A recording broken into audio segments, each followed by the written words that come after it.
Welcome back, everyone, to Big Data Days 2022. My name is Jeremy, and I'll be the host for this session. It's my pleasure to welcome our next speaker, Mr. John Mousa. John currently enables enterprise and other customers worldwide as Senior Solutions Architect at AWS based in Germany. He has more than 15 years of extensive experience in a wide range of solutions, including and not limited to enterprise middlewares, scalable and high-velocity microservices backends, and big data and analytics. He has engaged with multiple organizations ranging from startups and non-governmental organizations to leaders in digital native and enterprises services. In this talk, John will use a model to guide attendees around data platform architecture patterns and capabilities. This allows you to understand at what phase your teams are in and what are the right organizational capabilities and patterns to focus on for the next step. John will also present how to use the model to architect for two-way door decisions and scale multiple platforms as the data landscape grows. So, John, whenever you're ready, the floor is yours. First, hi everyone, and welcome to the session. Nice being here with you today. And for like, I'm gonna skip the introduction because Jeremy did like a really great introduction about myself. But now let's talk more about the enterprise guide to a journey of advancing analytical capabilities. You see that there is like a journey that we're going to go through, and this is exactly what we are going to do. We are going to see the analytical capabilities from the lens of an observer going through a journey of adding more and more capabilities and building on top of those. And also you see that it has like the word enterprise. And although it has a word enterprise in it, it's not really targeted to enterprises only, but really for any organization that's looking to expand its capabilities over time and look back at what kind of things that it does today and how it can improve for the future. So hopefully you are excited as I am for the journey. Let's get started.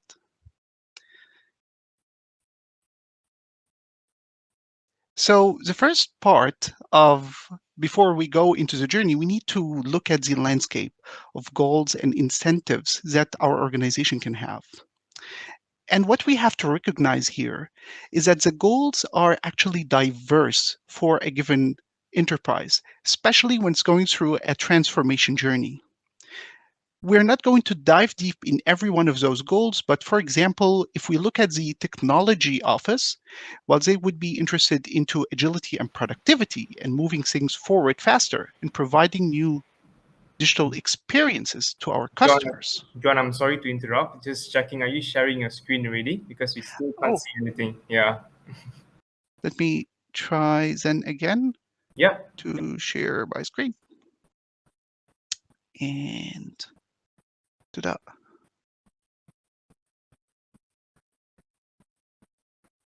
There you go. We Right. can see it now. Yeah, okay. So let me, yeah, but there is something wrong with the screen share. So let me also try to do this again. Right. So you should now be seeing the screen, right? Yeah. Okay. So what we were talking about is while, for example, our technology office would be interested in agility and productivity, we see that we have to balance this out with the security office concern for compliance. And while we would also want to do that like very fast and expand quickly, we need also to have an eye on the cost and how we can bring down the cost of operations and infrastructure. But the really good thing is that about analytics in particular, that if we also have the willingness to provide a data-driven journey for our organization, this has to be a top goal as well for our transformation journey. And that can include topics like how do I do transformation for my organization to be data driven across the organization layers, and how to embed machine learning and AI into my organization decision making process. And that's why we always see with those transformation programs this S curve. The S curve is used to designate that at a certain point, when you're putting some investment into a transformation initiative, you start to see growth inside this transformation initiative at the beginning. But at a certain point of time, the growth that you're getting out of the investments that you're putting is not as much as you were doing in the beginning. You start seeing some plateauing effect. And this happens not just because of the complexity of the transformation, but also because the complexity of the landscape as well. And while like almost all the organizations that are being asked if whether they are investing into data initiatives would say yes, a lot of them would say that they are having challenges into getting the right kind of values that you're getting from the investment into data initiatives. And the reasons that they would say that there are challenges is a lot of things. Organizational and process kind of thing for transforming your culture into a data driven culture would be one of them. But today I'm going to focus into one thing, which is called the natural human resistance to change. Now, what does that mean? Yesterday, I saw a great session about how to reskill your organization for the future of analytics. That's definitely one aspect to it. But other aspects to it that I see mostly with my customer conversations, when we're talking especially to architects, is that they have two main fears. The first fear would manifest itself into fear of missing out. What if I invest into a certain platform, a certain technology? What if there is something out there that would have been better for me? Especially that this is going to be an important investment and direction for my company. And the other thing is, if I get over my fear of missing out on things and just start now to try a lot of things, what if I find myself being locked in into one platform or a specific technology? And today we're going to address those two fears. We're going to look at ways that we can mitigate those fears, but still advance our organization because we do not want to stop at a halt. We want to continue innovating. I'm going to quote Grigor Hoffa. He's a great architect himself, and he says, along with other great people, that here we have to resort to engineering and architecture, and they would actually help us into this kind of dilemma. Architecture main purpose is to allow us to create more options for us and be flexible about our design. It also, one great thing that I heard was that architecture would allow you to defer decisions when they are absolutely necessary in your design and implementation cycles. So that's one great thing about architectures. But the next thing is I have a lot of patterns. Have a lot of architecture styles. How to choose to basically make the choice. We need to think about model because decision making starts with models. Models would make it effective for us to choose which architectural styles that would be suitable for us given a certain context that we have at our organization. And today we're going to look at such a model that looks at our organization and looks at sorry looks how uh, sorry, this is a technical difficulty. Let me try this again. A model that looks at how we can advance our organizational capabilities through multiple phases. This will allow us to pick the right architectural style, a flexible architectural style that would allow us to advance out through our capabilities journey. This model has many aspects to it or perspectives to it. We will choose today to focus on the analytics because we are in the Big Data Days conference. So we're going to focus today on analytics, but just bear in mind that there are other aspects to that model and lenses of capabilities that we need to consider when going through a transformational journey. At the very first step, we're going to look at an initial phase. And in the initial phase, we are looking at capabilities that allow our organization to barely do the things that it needs from an analytical perspective. Then we can look at the functional phase, where we are building on those learnings, but really now we want to make this capability available to multiple stakeholders in our organization. We want to build on the learning to make data available to more data users in our organization. As a second step, we want to take the learnings that we get and now be purposeful about everything that we're doing. Experiment, but collect data along the way to know whether we are on the right track or not. In the last step, we want to increase this experimentation. Right now, we have learned a lot about how to make a lot of experiments. We can do those in parallel and continue our phase of reinventing our business models and reinventing our organization. This is a path for continuous growth for our organization through the transformation journey. So, I hope that, again, you're ready for this journey. Let's get started. At the first phase, we're looking at the initial phase. And here we just want the basic things to happen for our organization. If we look at an organizational example, and I'm going to use this example throughout the presentation, we have in our example organization now, two basic domains. The first domain would be the marketing domain. Second domain would be a fulfillment or an operational domain. And that's typical for a lot of organizations. And you can project a lot of industries into this very basic domain landscape. In those two domains, we have obvious insights values that we want to extract out of the data that we're gathering in those domains. For example, in a marketing domain, we would want to know which lines of products are doing well, or are they doing well in certain geographies or with certain target groups of audience, and whether our customers are responding to our campaigns. How do we understand more who to target certain products to certain target audience?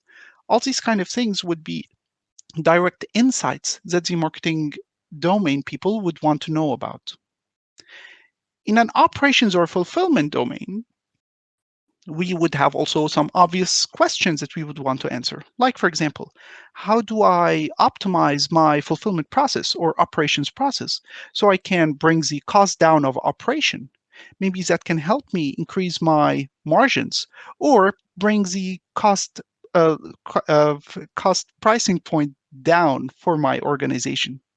So basically, there is this obvious kind of questions that we would want to answer.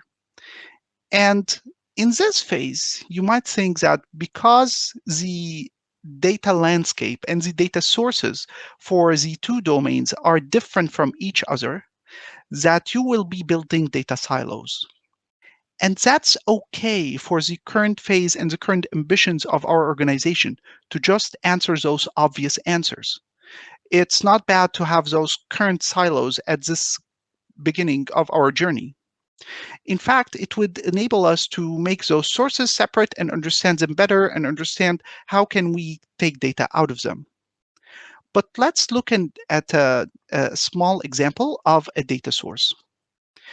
Usually, when we look at a data source, that's encapsulated in a service that's providing some kind of a functionality to someone in that domain. And the first things that we look at is that the service has some kind of compute that does or enables a service logic, but also have a data store that keeps this service state across the journey of the users. Now, that service state is actually optimized for the service operation. And if the service has a relatively simple model to understand, a simple data model to understand, and you can actually look at this data model and report on it with relative ease, the things that you would need to report from the business user's perspective, then it would be okay that you just go to the operational database of that service and extract data from it and start operating on that data to report from it. But what if it is not the case? Is this always the right option for you if the data model is complex, for example? Let's look at a pattern that allows us to do some kind of a clean code or separation of concerns. The pattern is called command query responsibility segregation. And it allows us to look at a service domain and look at our service and see the operational store that is optimized for the day-to-day operation. But we can have like two passes now for how we interact with our service. The first path is a mutation path, where you're inserting or updating or deleting stuff from throughout your service. But then you can have another path, which is optimized for querying data out of your service. You can have then two separate views of your data. One of them that is optimized for your daily operations and for the complex models that you need for your operations. But then you can have a different view of your data for querying purposes and reporting services out of your service. Now, there is more to this pattern, but for now we can think about it like in this way, that it provides for us a way to separate the concerns of reading and writing. And the thing is, this pattern is really useful for us if our service, for example, has different non-functional requirements for reading and writing, a complex model that's optimized for mutating and changing data on a day-to-day perspective, or we have, for example, skew in terms of reads and writes, like many operational systems. They would have more writes towards them, but very little reads that are happening or happening from a consistent, simple entity retrieval point of view. And then we can have then in this view, it doesn't have to be like a separate database or anything. It can be also a virtual view that makes this data more understandable for querying. And now it becomes obvious for us that the better choice for us is actually to get the data from those query endpoint. Because after all, the service influence or the service operators are the best people that know how this complex domain data looks like and how it would be represented for querying and reporting. What are then the challenges to look out for in this initial phase of us? The first challenge to look out for is adding a lot of that logic that would make you understand the complex data domains in your business intelligence tools. Usually, those business intelligence tools come with their bespoke ways of data preparation and bespoke functions that you can use for them to be able to report on data. However, I've seen a lot of customers building data pipelines with those tools. And that will not be a good thing for you for the future, because if you use these bespoke scripts, it would be very hard for you now to migrate to more of an open source data platform later, or any kind of data pipeline technology later in the future, because you will have a lot of the logic there that is targeted towards first trying to understand those complex domain models or replicating the complex understanding of those domain models inside your business intelligence tooling script. And then you'll have bespoke ways of like connecting those functions together. This will mean that later on, when you actually try to move to somewhere else, you will have very hard time to try to validate whether your migration was successful or not. So support the knowledge gaps with your service teams to make them able to provide for you those query endpoints that you can get from them factual and stable data to be able to report on them. Also, there might be another decision whether to buy or build capabilities. That is also related to the other perspectives that you mentioned, like your platform capabilities and also organizationally. But the ways that you can think about that is whether this is a differentiating kind of capabilities that you want to keep inside the organization. Then you can start thinking about building that, because that's something that's going to differentiate your business from other places and provide some kind of experiences that is very relevant for your business. If that's the case, then consider building these platforms yourself. On the next phase of our journey is our functional phase. Now we want to enable more people to access the data, not just the business users and reporting on top of the data, but we have more users and stakeholders that want to access the data. And this usually manifests itself in an interesting way. You have your two domains, you have the obvious insights value, and then your organization decides to start bringing some R&D team. And the R&D team would usually have those people that we love and we sometimes have contention with, the data scientists. And data scientists have some unique ways of how they want to look at the data. And I'm going to dive deeper into that.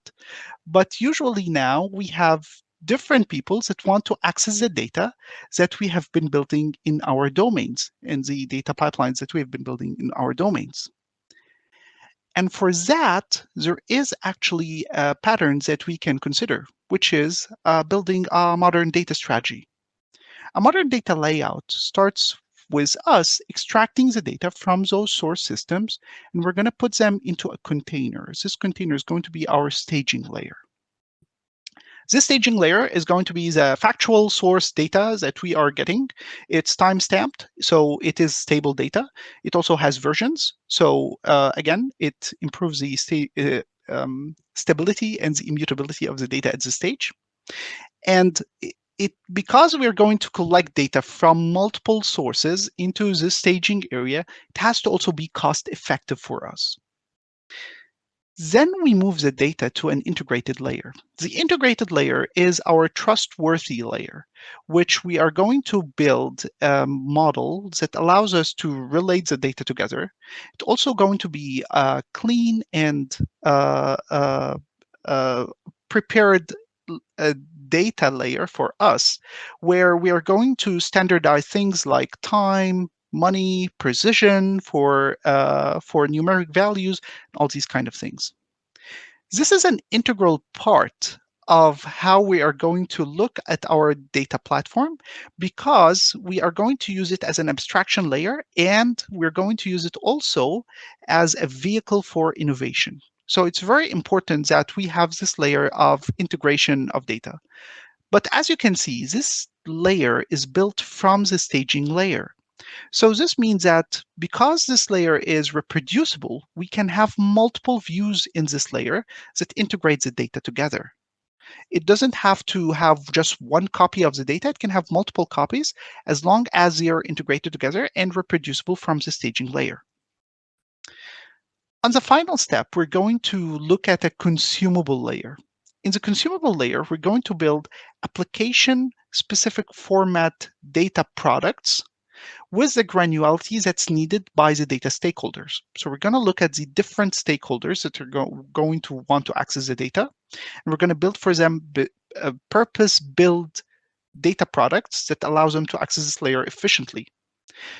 This will be like laser-focused data. So it's going to be aggregates, and it's going to abstract our integrated integration data layer.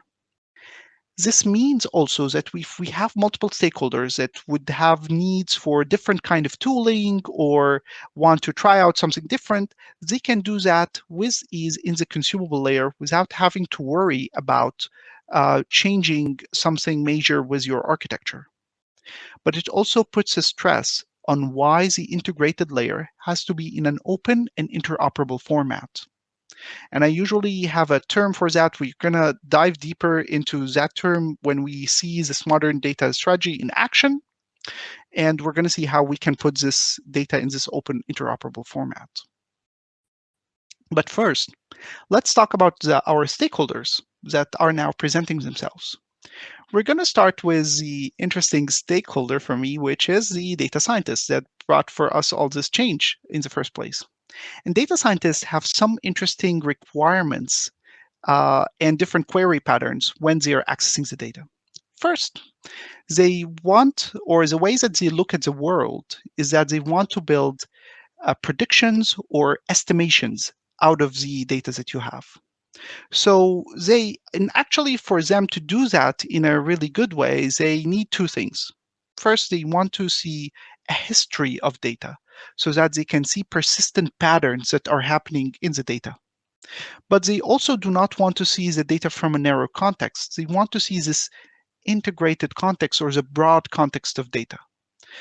And previously, the way we have been treating our data scientists, they wouldn't actually be very, I would say, excited when coming to work one day, every day in the morning, and saying, you know what, I'm super excited today because I'm going to join 2 or 3 fact tables with 20 or so dimension tables to just get this integrated view. And that's why when you're building an integrated layer for them, they will love you for doing that because that's the context that they need. And it also contains all the histories that they are getting from the staging layer. So that's why they are going to augment those views. And their query patterns are actually interesting because they are not going to query this data continuously. They actually go query the data, start slicing and dicing, looking at it from different perspectives inside their tooling or notebooks, for example. And then once they have some certain perspective on the data, they start training models on top of the data iteratively until they reach some satisfactory kind of conclusion. And then they start validating that. So that's the next time that they're going to do query on top of your data. So you see, it's big queries, but they are far apart in between. Now, if we look at the data experts, we have to recognize that not everyone is working well with the data, and we would have our data experts inside the team. And those data experts can help us do two things. First, look at how to bring data together in the integrated layer and how to look at business KPIs from interesting ways to provide interesting views for our business users. They would then look at your integrated layer and start enhancing it, but also they would build some kind of ad hoc reports to experiment with new ways to look at the business KPIs. Then we come to our business users. They would want to look at your data, start slicing and dicing it, but they are mostly interested in aggregates. So we can provide for them the suitable kind of aggregates that they need into a consumption platform. And that consumption platform would better allow them to do this kind of looking inside the data, but it's also great to allow them to look at the data from a dashboarding perspective. If they also have the capabilities, they can also sometimes look at our integrated data and start experimenting with dashboards themselves. They would want to also see some kind of what if analysis and anomaly detection. So they also want some kind of smartness that would be built for them already in the consumable layer. Finally, we can look at our digital experiences that we are building for our users and stakeholders. And in those digital experiences, they actually have some kind of unique access patterns because they usually come with service level objectives for them to provide this experience to our users. For example, if you think about it, you have a website or a mobile application and you're providing that to your users and you want to provide for them some capabilities of do full text search inside your inventory, or for example, look at their consumption patterns for something that you're consuming from your service. And usually the service level objectives for those front ends is to access the data super fast. But the access pattern is also not in a queryable way or a broad way, but really every customer would want to access their own data only and just see it in just a matter of milliseconds or seconds. And for those kind of smart applications, then the best way for them to access the data is to access that from a consumable layer, where they have purpose-built data stores and applications that would allow them to access the data from that point of view and meet their service level objectives. Again, if you think about it, if your user is looking at your website and the page takes more than 1 second to load, so you're probably going to close the application and retry opening the application again. That's how spoiled we are right now with the digital experiences. So let's see this modern data strategy in action. But first, before we do that, we need to bring some of our source systems just to explain how things are going to work. The source systems for us can include first our own systems of records, which contains business facts that happens, like orders that were taken by the customer, or for example, certain facts about how the customer or is already interacting with our businesses, like for example, contracts. Then the other part would be systems of engagement. And those contain some very important information as well, which is how our customers are interacting with our digital front ends. That is not actually something that we are going to keep in our systems of record. But in the systems of engagement, we're looking at, for example, heat maps or click streams or ways to tell us how and when the customers are accessing our experiences and what draws them or what's delighting them about those experiences. Then we will have our sensor gateways, and these will be our IoT devices that are spitting for us data all the time, maybe from a manufacturing pipeline or from a monitoring devices that we have to improve on the quality of services that we're providing everywhere.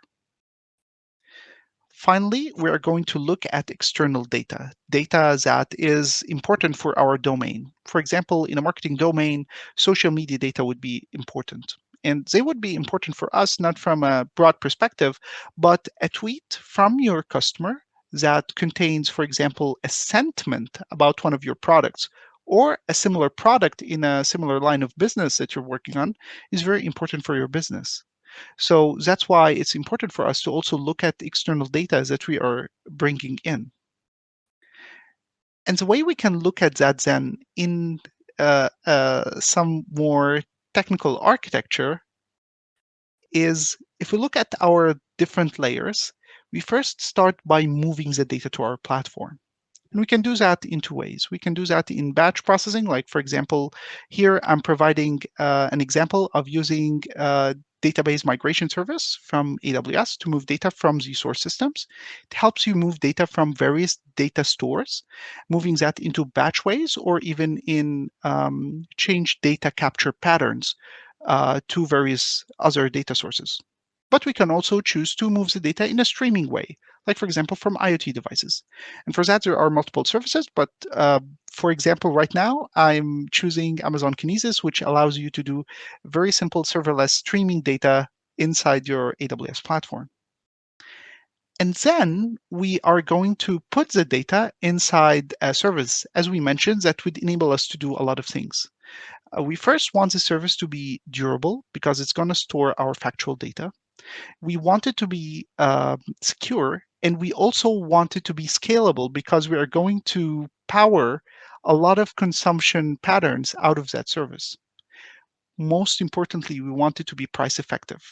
For that, we're going to use Amazon S3 object storage that would allow us to have different tiers, pricing tiers for storing the data.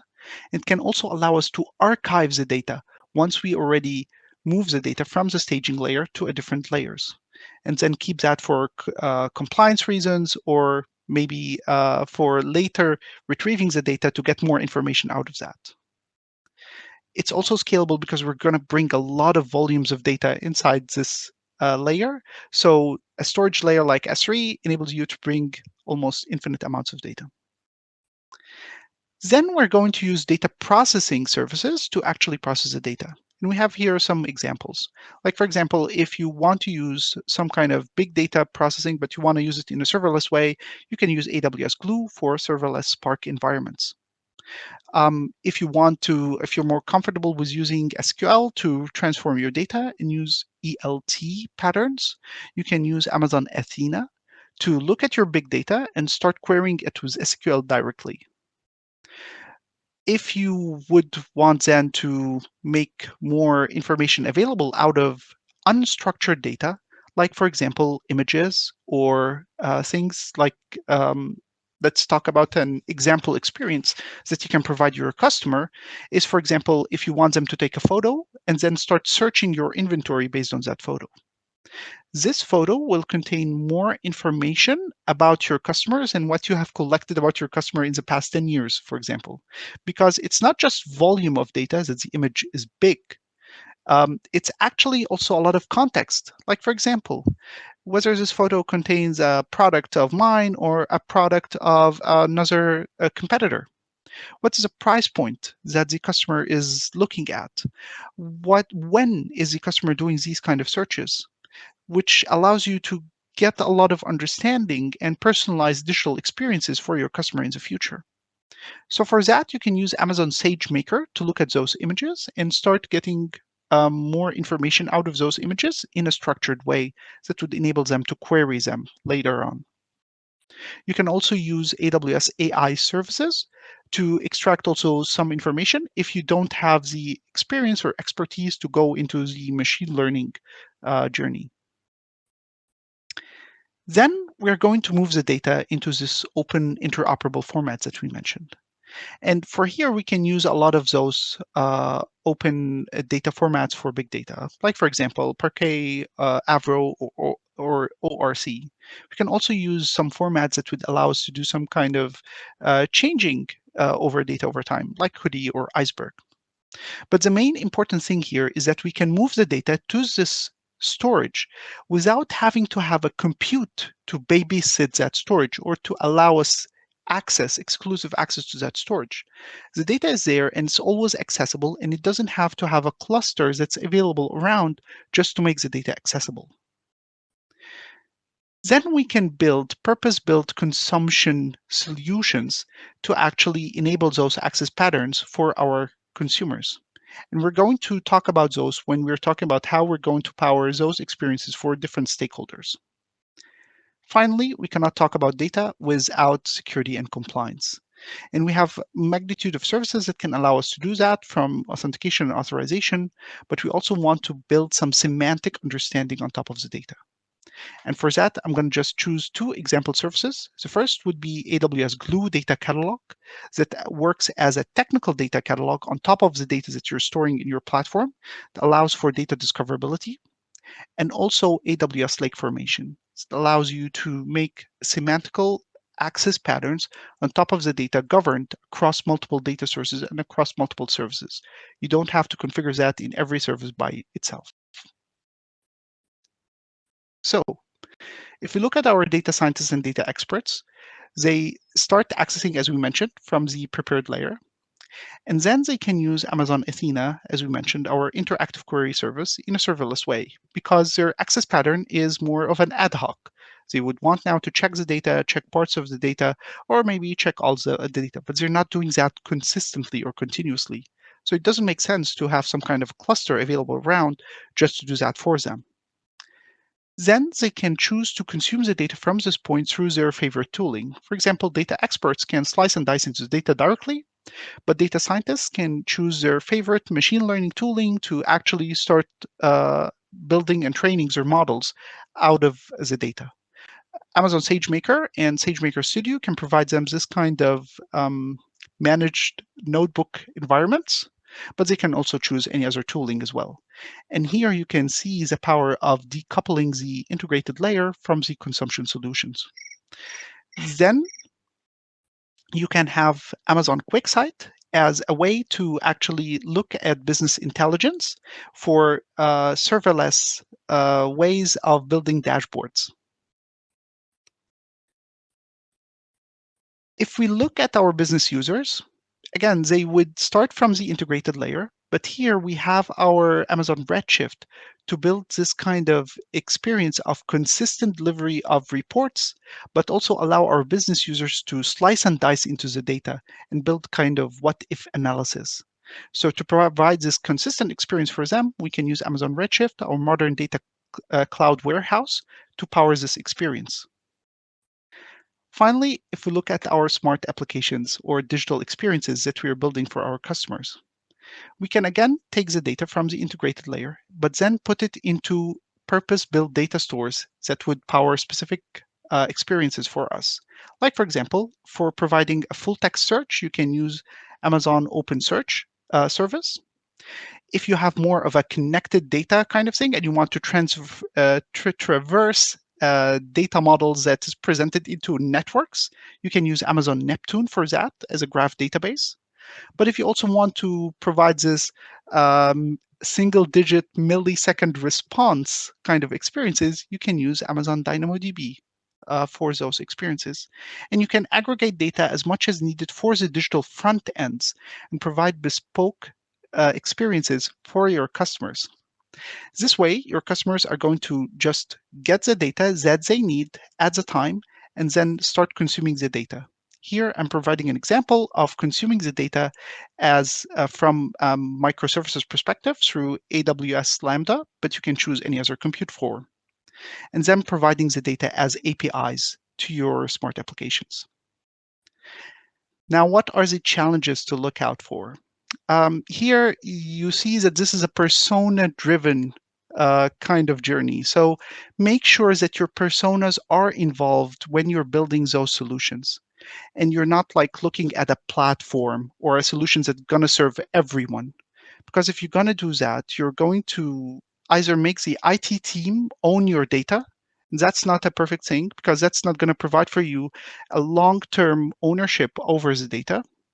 But the other thing is that your team can be caught up in those platform discussions. And then you'll end up with pages long RFPs, for example, to submit to vendors and tick for you checkboxes. It's going to be even more difficult for you. Build purpose-built experiences and solutions, but this also highlights why do we need this open interoperable data format. On the final stage, we're going to merge the data-driven and the continuous innovation just for the sake of simplicity. And I've combined them because what we really want to look at then is how can we experiment out of the data.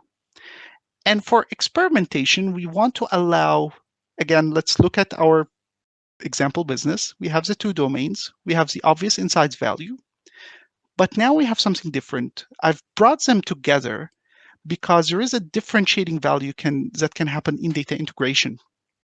And it is within data integrations that you can build new experiences that delight your customers. For example, marketing would love to know whenever a customer is talking to them and have had already some operational issues with operations. On the other hand, operational people would want to know what is the risk of a certain customer moving away from your platform or how important this customer is to provide a more personalized fulfillment experience for them. It can be as simple as a candy bar inside your order box. When you're doing that, you look at the data integrations and between those two domains, but we still also have our other domains that want to access the data. And if we have one domain that want to consume data from another domain, and if we have those domains building their data landscape throughout the same kind of patterns that we discussed, I hope that you can see now how they can integrate data together. It should be obvious. We can take the data from the consumable layer or the open interoperable layer in the integrated layer of one domain, and then take this data in our staging layer to integrate it further with our domain data. And if this is built on the same platforms, this would be merely some kind of allowing access or just virtualization of data, not copying physical data around your platform. And this can serve us well if our domain landscape is simple. But if we actually have a lot of domains that want to access the data, now we want to wrap our head around this kind of experience. To do that, we need to think more of a hub and spoke approach for data application, for data integration. And for that, we can think of data marketplaces that we can establish in our organization. I'm not going to dive deep a lot in data marketplaces, but all what I want you to know or to think of is that marketplaces have incentives. A consumer incentive is for them to find high quality and trustworthy data. A producer incentive is that they want to understand whether they can get some reward out of the data that they're sharing so they can continue to share high quality data.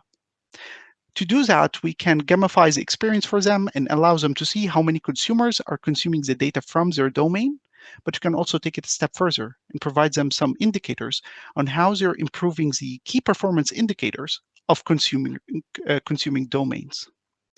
Finally, as an operator, you have your own incentives for operating the marketplace, and this puts in a lot of emphasis that you have to understand the use cases of integrating data, which means that you need to know what is the business use cases for integrating data to build those purposeful integrations. Finally, the challenges that you can look out for is you're not building modern data silos. Make sure that silos are not being formed up. And this puts a lot of pressures then on governing through solutioning and architecture. Make sure that domains are providing their open interoperable layers to actually extract data from. Also, make sure that you're not building domains that are going to integrate data from all across your organization. Those entity 360 integrations are very hard to build, time consuming. It's going to put hindrance on you for innovation. So, if I would want you to take some takeaways out of the session, is that ownership drives long term value. Working backwards from a specific solution would enable you to build bespoke experiences that delight your customers actually. And always architect for flexibility. When you're moving towards your journey, make sure that you include patterns and architectures that would allow you to uh, take whatever kind of products that would be suitable for the next generation of solutions that you want to provide. Modern data strategy is an analytical pattern that allows you to do these kind of reversible decisions. As we have seen, through the consumable layer, you can choose one product. You don't have to commit to it. If you don't like it, you can just remove it from the consumable layer and then provide another. Or you can provide them both for your data stakeholders. And you're also one experiment away from success. So make sure that you set up your organization for success through multiple experimentation. Thank you, and I hope that we have still some time for maybe one question. Thank you so much for this insightful session.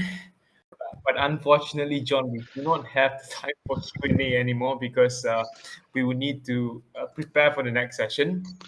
So with that, I would like to thank you, John, so much for joining this event.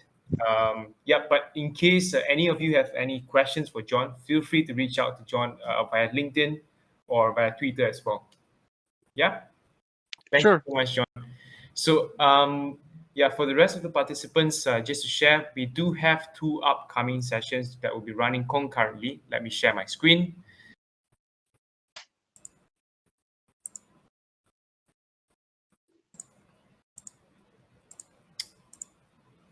Okay, so we have one session from Surendran, a data scientist who will be sharing about AI is the new electricity.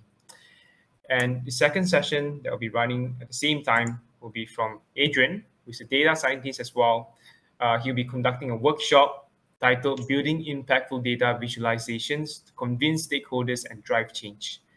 So feel free to go through the sessions and pick the session that you'd like to join. And I will see you in a couple of minutes. Thank you so much. And thank you, John. Hope to see you again. Thanks, everyone. Bye bye. Have a nice day.